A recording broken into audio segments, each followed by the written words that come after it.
voorreg om vir mevrou Helen Zille saam met ons in die ateljee te hê. Goeiemôre mevrou Zille. Goeiemôre, dit is vir my 'n voorreg. Dankie dat u my genooi het. Ongelooflik om jou hier te hê en dit nou so half kan ek sê na ek het nie geweet of jy die onderhoud gaan doen nie.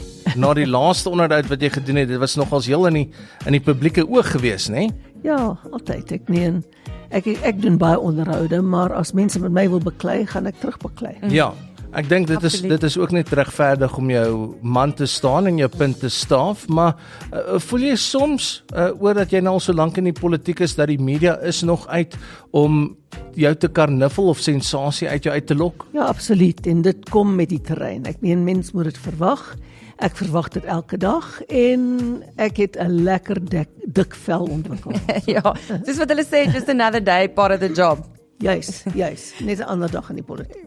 So Helen, jy was nou burgemeester van Kaapstad, leier van die oppositie, nou federale voorsitter. Hoekom sou jy jou naam in die hoed sit vir burgemeester van Johannesburg? Wel, Johannesburg is my tuisdorp. Ek het daar groot geword, ek is daar gebore, groot geword, skool gegaan, universiteit gegaan, gaan werk daar vir die eerste keer. Ek het net Kaap toe getrek omdat ek met iemand getroud was wat in Kaapstad werk, en destyds het vroue na hulle mans toe se werkplek toe getrek, nie andersom nie. So ek moes gegaan het, en ek is baie lief nog vir Johannesburg, en ek kan nie net agteruit sit en aanvaar dat hy so agteruit gaan. Dit kan nie so werk nie. En ons het nou vir 18 maande na 'n geskikte kandidaat gaan soek, en ons het 'n paar gevind, maar toe hulle uitvind wat 'n burgemeester betaal word om die skip om te draai, 89 biljoen rand per jaar se skip om te draai, met daardie groot probleme het niemand daarvoor kans gesien nie. Ja. So ek het goeie mense uit die DA se geleedere gekry om aansoek te doen, maar hierdie werk verg ervaring. Dit verg dik vel, dit verg ervaring van kopstamp. En baie mense deins daarvan weg. En die gaan 'n kopstampwerk wees. Ja, absoluut. So sal ons dan nou sê die realiteit van die situasie is, ons kort 'n leier in Johannesburg met ervaring, maar wat ook nie te geplaas oor die geld nie, en wat regtig kom om seker te maak dat die ekonomiese hub van Afrika is nog steeds die ekonomiese hub van Afrika. Ja, dis 'n goeie opsomming. Ek meen, mens moet ervaring hê van regering. Regering is 'n ander dier, Ja. 'n heeltemal 'n ander dier. En ek het ervaring van omdraai van ANC-regerings. In Kaapstad het ek daardie ervaring opgedoen in 2006 en dan weer ook in die provinsie in 2009. Nou, geen een van hulle was so gebroken soos Johannesburg nou is, maar ek het nietemin die ervaring van skip omdraai. En dit is daardie ervaring wat my in staat moontlik sal stel, en ek sê moontlik, om dieselfde te doen in Johannesburg, maar dit sal nie so vinnig gaan nie, en dit gaan ook baie moeiliker wees. Ek moet baie eerlik wees, dit gaan regtig 'n spanpoging verg, dis nie net ek nie. Ek gaan 'n gedigte span daarstel om dit te doen, en ek gaan van die beste breine moet inbring om te help met daardie omdraaiproses. Nou, Tannie Helen, wat is die plan, as ek dit so kan stel? Want ons het nou gesien hier in ons eie metro met Silje Brink, is die verwagting van die mense hierso, is dat okay, ons het nou gestem vir iemand as ons 'n nuwe burgemeester, so ons wil onmiddellike resultate sien. En die feit van die saak is, om, soos wat jy sê, daai groot skip, miljarde rande, jy draai hom nie net om nie, daar moet 'n plan wees. Ja, dit en moeilike besluite wat geneem moet word, as ons sien hoe lank was daar stakings hierso in Tshwane, want jy het net gesê, daar is nie geld nie, so moeilike besluite moet ook geneem word. Bitter moeilike besluite moet geneem word, en dan is daar die landswette wat verhoed dat jy sê, meneer, jy doen nie jou werk nie, pak asseblief jou tas en trek verere. Jy kan dit nie maklik sê nie, daar's talle wette waardeur jy moet gaan, en ek wil nie gedurig in hofsaake verwikkel wees nie. So, dis bitter moeilik. Die eerste ding wat jy moet baie mooi verstaan as burgemeester is die begroting. En die plan wat jy aan die kiesers voorlê, moet die raamwerk wees waarbinne die begroting bestee word. En dan moet al die prosesse reggeruk word. Byvoorbeeld die verkrygingsproses. Dis vol korrupsie op die oomblik. Kriminele syndikaate het hulle kloue in Johannesburg aan. Al daardie stelsels moet vernuwe word, geskoongemaak word en terwyl daardie bitter belangrike werk voortgaan, word verandering op die grond eintlik nie gewaar nie. Ja. So baie van die werk is onsigbaar wat gedoen moet word voordat die sigbaarheid eintlik vir die mense daar gestel kan word. So hoe gaan jy dit kommunikeer aan die mense? Want hulle gaan onmiddellike resultate soek, maar ek dink insiggewend wees of transparent, jammer nou vir my Engels, maar transparency is key. Deursigtig is die woord in Afrikaans, ek moet bietjie help hier. Dankie Tannie Helen. Deursigtig is presies dit, want die mense gaan vra en hulle gaan wil weet waar en wat en hoe. So, wat is die plan om seker te maak die mense bly gelukkig terwyl die proses aan die gang is? Ja, die plan is om gereeld te kommunikeer, presies wat aangaan, geen verskonings te maak nie, maar die realiteite uit te wys. Ek is baie bly dat ons in die era woon van direkte kommunikasie en dan ek nie hoef staat te maak op mainstream media, soos ons dit noem, jy kan my dalk met daardie Afrikaanse woorde help. Hoofstroom media, ja. Hoofstroom media op staat maak, want hulle draai dikwels die goed in 'n rigting wat hulle dit gedraai wil hê. En dis dikwels nie wat 'n mens wil oordra nie, en ek dra nie die waarheid oor. Soms hou mense glad nie daarvan nie, maar dit skeel my glad nie, ek praat die waarheid. Nou, ek gaan gereeld met mense direk kommunikeer, en ek gaan sê wat ek vind as ek daar in diepte grawe in daardie sfeer van regering, en dan sal ek verduidelik wat gedoen moet word alvorens hulle resultate sal sien. En ek dink direkte kommunikasie en eerlikheid is die beste teenvoeter vir verwagtinge wat te hoog skiet. So waarom die metro spesifiek, want die Kaap was 'n groot fokus gewees vir die DA vir 'n lang ruk, om dit om te draai, maar hoekom Johannesburg so lank los, voordat julle nou besluit het, weet jy wat, dis tyd om die big guns in te roep, en Tannie Helen moet die skip kom omdraai? Wel, ons het nooit ons rug gedraai op Johannesburg nie. Ons het telke male 'n kandidaat in elke wijk gesit en elke keer 'n burgemeesterskandidaat gekry. Maar as die kiesers ons nie genoeg stemme wil gee nie, dan sit ons met hierdie wankelrige en brose koalisies. Nou, ons het 'n minderheidskoalisie gehad in 2016 en dis bitter moeilik om enige koalisie te bestuur, laat staan 'n minderheidskoalisie. En Herman Mashaba was 'n groot voorstander van 'n ooreenkoms met die EFF wat ek bitterlik teengestaan het. Ek het gesê ons kan nooit enige ooreenkoms met die EFF aangaan nie, want hulle is lynreg teen ons gekant wat politieke filosofie betref. En dit is nogal belangrik in enige regeringssfeer. En dis waar ons bietjie vasgehak het, Herman en ek, uit die staanspoor.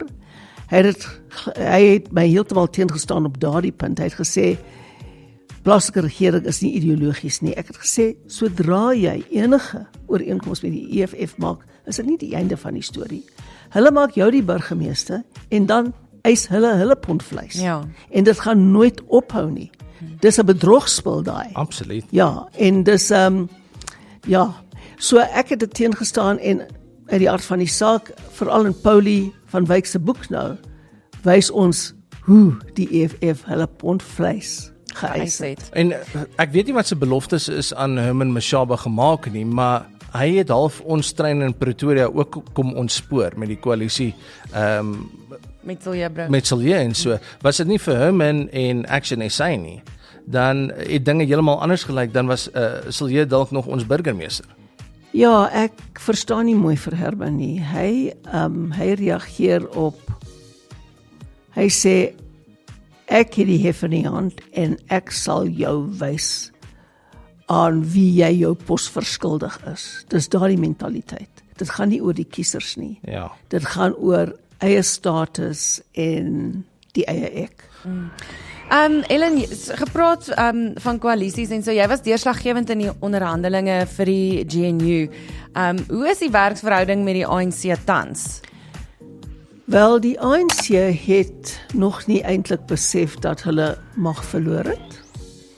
En hulle weet glad nie hoe om mag te deel nie. Glad nie. Hulle dink die koalisievennote is daar om net die getalle vir hulle op te maak, sodat hulle oor die 50% in die parlement kan kry. En ons sê vir hulle elke keer, ons is hier om mag te deel, nie om julle te ondersteun nie. En hulle verstaan dit glad nie. Selfs met die geringste dinge soos 'n datum vir 'n vergadering. Hulle stel die datum, almal moet daarby inval. En ons het nou onlangs, ons kon nie by 'n spesifieke vergadering wees nie. Ons het hulle in kennis gestel, gaan hulle net voort.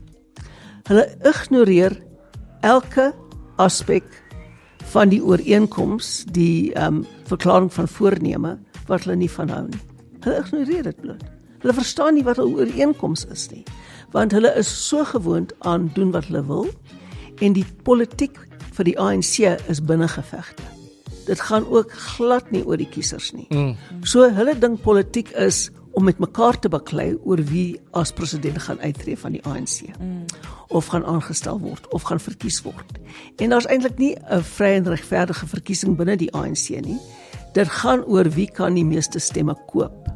En dit gaan oor wie gaan die grootste klomp geld bymekaar maak om daardie kiesers te koop. Dit was presies so met Ramaphosa. Zuma het 'n baie mooi insig gegee oor hoe dit gegaan het, toe Zuma gevra is, wanneer sal jy 'n kongres hou, 'n leierskapsverkiesing hou in 'n kongres? En hy sê nooit nie, want in 'n leierskapskongres word stemme net gekoop. En ek sien nie kans daarvoor meer nie. So hy het toegegee presies wat in die ANC gebeur.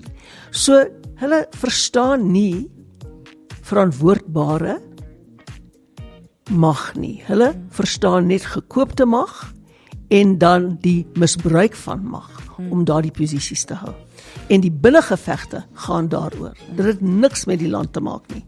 Ons is nou weer terug met mevrou Helen Zille saam met ons, natuurlik die burgemeesterskandidaat vir Johannesburg en hopelik binnekort burgemeester van Johannesburg. 'n Man kan 'n paar goeders doen, maar hierdie is 'n job vir 'n vrou. Die omkeer van Johannesburg. Tannie Helen Zille was saam met ons in die ateljee. Lekker om met haar te kan gesels. So, Ellen, jy sê ons wil graag hê jy moet burgemeester wees, maar dit hang af van die kiesers en baie van die kiesers, veral in Gauteng, is gewoond. Dit is blote gewoonte en hulle stem een kant toe. Jy weet, sonder om eintlik daaroor te dink, daar is al vir jare korrupsie en dit word by die kiesers die geld gesteel. So, hoe kom jy en jy oortuig die kiesers om vernuwing te kies? Ek dink dat Suid-Afrika nader aan die punt beweeg dat mense op die issues, die aktuele sake stem as oor geskiedenis en velkleur en ideologie. En ek dink dit is 'n baie belangrike wending vir enige demokrasie. Ek dink as jy nie water in jou krane het nie, as jy nie die ligte kan aanskakel nie, selfs al wek Eskom elektrisiteit op, as jy nie op 'n pad meer kan ry nie, as jou vullis nie verwyder word nie, en jy weet jy kan dit verander deur jou stem, dan is daar 'n baie groter moontlikheid dat mense dit sal probeer doen. Nou, plaaslike regering verkiesings is altyd bietjie makliker vir ons as nasionale verkiesings, want daar gaan dit oor basiese dienslewering in die plaaslike verkiesings. En mense is nie so geheg aan geskiedenis en identiteit en ideologie nie. En Want dit is 'n bietjie meer tasbaar. Ja, dit is tasbare goed wat jou alledaagse lewe aanraak. En dus help dit vir ons, maar dan moet elke laaste DA-kiezer uitkom om te stem. Dit help nie dat jy nie geregistreer is nie, of dat jy jou ID verloor het nie, of die goeders. Elke persoon het die verantwoordelikheid. En ek sê altyd in Johannesburg, ons het laas keer 26-27% van die stemme op ons verenig, as elke persoon wat DA gestem het, nog een persoon wat nie DA gestem het, net een, elk, stembus toeneem en seker maak hulle stem DA, wen ons. En dis hoe maklik, so as mense vir my sê, wat gaan ons doen om te help?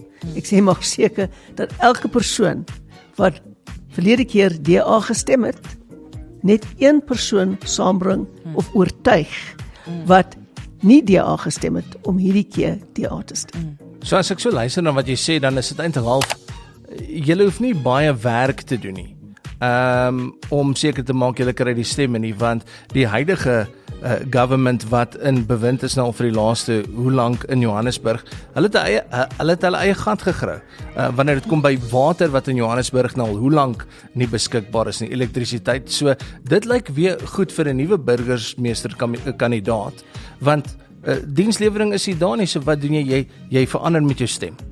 Mens sou daardie gevolgtrekking kon maak, maar daar is talle ander alternatiewe wat mense op kan besluit of waarvoor mense kan stem, soos byvoorbeeld MK.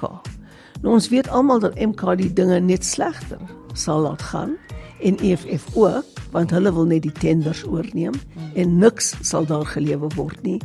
Maar baie mense wil 'n alternatief hê, maar hulle soek 'n alternatief aan die linkerkant van die spektrum. En dit is die groot probleem. Daar's talle mense wat nog dink, as jy net wegvat wat die wit mense het, is ons almal gelyk en dan het almal iets. Hulle besef nie dat dan is almal sonder water, almal sonder elektrisiteit en almal brandarm sonder 'n werk. Dis dis 'n race to the bottom. Dis 'n wedloop tot die onderste punt van die put. En dit wil ons nie in beweeg nie. So ons moet vir hulle sê, eintlik kan ons omstandighede skep in Johannesburg waar beleggings weer sal instroom en daar baie meer werk geskep sal word vir baie meer mense, sodat ons geleidelik, maar met definitiewe vooruitgang almal se lot in die lewe verbeter. Hoe lank gaan die ANC, of hoe kan ek sê, die meerderheid van die mense in die land, hoe lank gaan hulle nog die kaart kan speel van dis apartheid se skuld dat ons sit waar ons sit? Dis 30 jaar na demokrasie, is dit nog relevant? Kan ons nog daai kaart speel? Wel, ek dink die sielkundige aspek daarvan is relevant.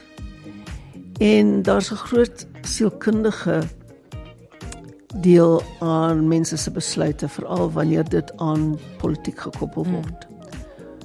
So as mense voel dat hulle partye niks kon vermag nie, en dit wek talle gevoelens op van minderwaardigheid en dies meer, en die gevolg daarvan op mense se besluite is relevant.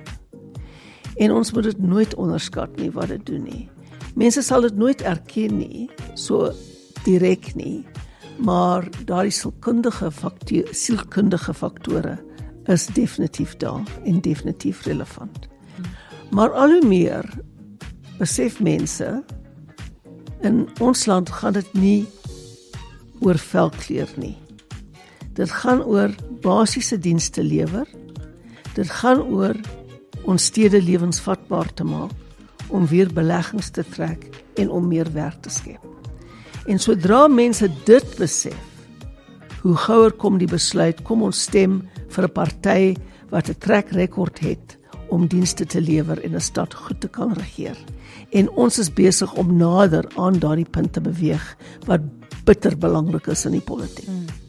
Mylene, jy praat van dienslewering en daar is soveel dienste wat groot probleme het in Johannesburg, en dan het jy ook gesê eerste moet die boonste strukture, jy weet, reggemaak word in die voordat dit nou in die stelsels voordat dit kan deursyfer. So hoe lyk daai tydlyne wanneer mense nou gaan begin sien die infrastruktuur verval, word verbeter, die watertekorte, die kragonderbrekings, die paaie, die afvalverwydering, wanneer word dit reggerig as ons eers na bo moet kyk? Wel, ons moet eers na die geld ook kyk. En die geld, ja. Want niks kan gedoen word sonder geld nie. En die begroting van jou stad Johannesburg is 89 miljard rand per jaar, maar hulle vorder nooit hulle teikens in nie en hulle spandeer meer as wat hulle hoort. En daar's baie duplisering in stad Johannesburg. Byvoorbeeld hulle het entiteite wat veronderstel is om dienslewering te vergemaklik, maar dit het net korrupsie vergemaklik.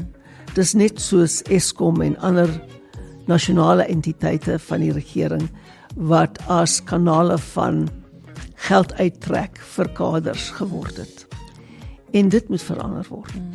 Nou, as jy eers begin herstruktureer, vat dit jare en jare om 'n struktuur daar te stel om weer dienste te kan lewer. So, ons moet baie mooi kyk of ons wil herstruktureer of ons net die regte board of directors of direkteure wil hê vir daardie entiteite wat nie korrup is, wat wel 'n prioriteit het om dienste te lewer, wat wel seker sal maak dat die duplisering uitgeskakel word. Maar dit is bitter moeilik. Ek sal alles moet bestudeer en sê, wat is die kortste pad na dienslewering toe binne die raamwerk van die begroting?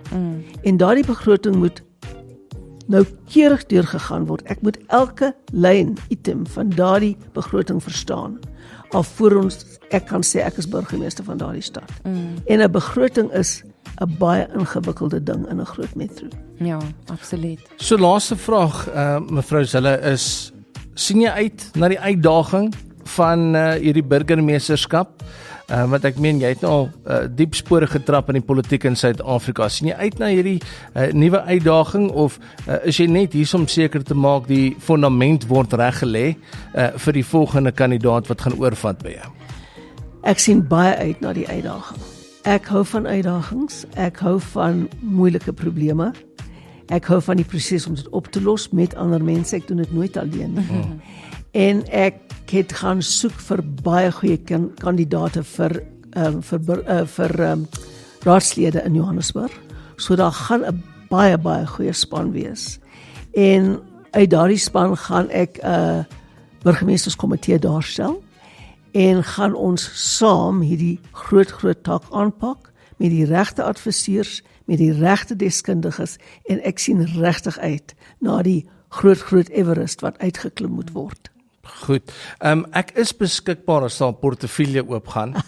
Ek het vir Silje ook gesê, partykeer kort ons 'n portefeulje van common sense vir hierdie goeders, waar iemand 'n paar klappe uitdeel. So ek maak my dienste beskikbaar sou dit nodig wees. Klappe uitdeel, gaan ek jou bel. Dis sy. Mevrou Helen Zille is saam met ons gewees vanoggend op ontbyt saam met Doopie. Nina, baie dankie vir jou tyd. Ons waardeer dit regtig dat jy kom kuier het. Ons sal hierdie podcast, en as jy dit na die tyd weer wil gaan luister, is jy welkom om so te doen. Groot FM 90.5